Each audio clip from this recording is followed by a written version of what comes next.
As the sun dipped below the horizon, casting long shadows across the sprawling campus, the atmosphere at Westwood University took on an eerie, foreboding tone. I had always loved the thrill of Halloween, but this year, I was in for a different kind of scare. The following is a true college horror story that still sends shivers down my spine. It was a crisp October evening, and I had reluctantly agreed to attend a late-night study session with a group of friends. Our destination was the university library, a cavernous old building rumored to be haunted by the spirits of a former librarian and a student who had disappeared decades ago. We thought the rumors were just spooky tales designed to scare incoming freshmen, but that night we would discover the chilling truth.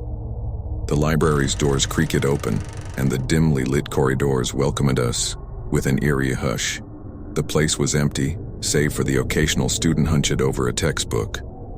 My friends and I gathered in the back corner of the library, creating a makeshift study nook with our laptops, textbooks, and snacks. Our laughter filled the air, momentarily dispelling the atmosphere of dread. As the hours passed, the library grew quieter, and the flickering fluorescent lights overhead created an unsettling rhythm of shadows that danced on the ancient bookshelves. That's when we heard it, the faint sound of footsteps, slow and deliberate, echoing in the distance. We exchanged nervous glances and strained to listen. The footsteps grew louder, closer, and yet no one appeared in sight. We began to feel uneasy, but we reasoned that it must be a security guard making their rounds. We continued our studies, trying to shake off the unease that had settled upon us. But as the footsteps drew nearer, it became evident that they weren't coming from any security personnel. The footsteps stopped right outside our study nook, and the feeling of being watched was undeniable. We hesitated, glancing at each other in terror. Then, a voice whispered, so close that it could have been right beside us. "Shh.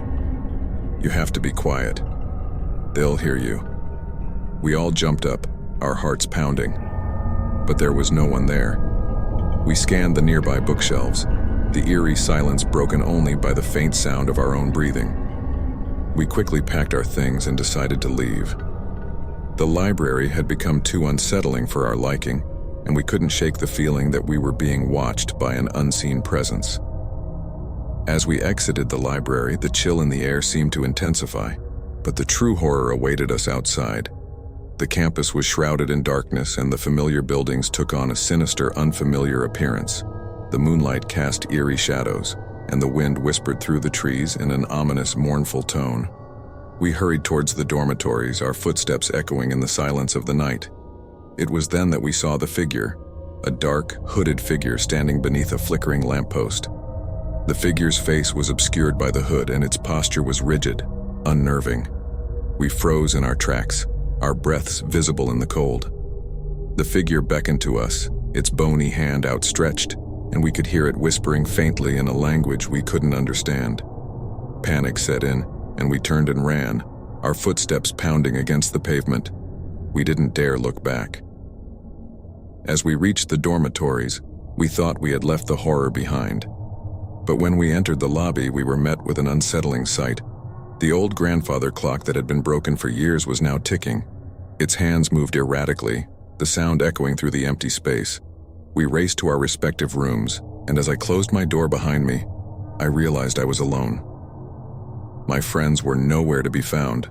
I tried calling them, but my phone had no signal.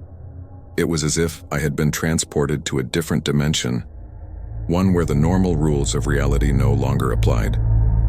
In the days that followed, my friends remained missing.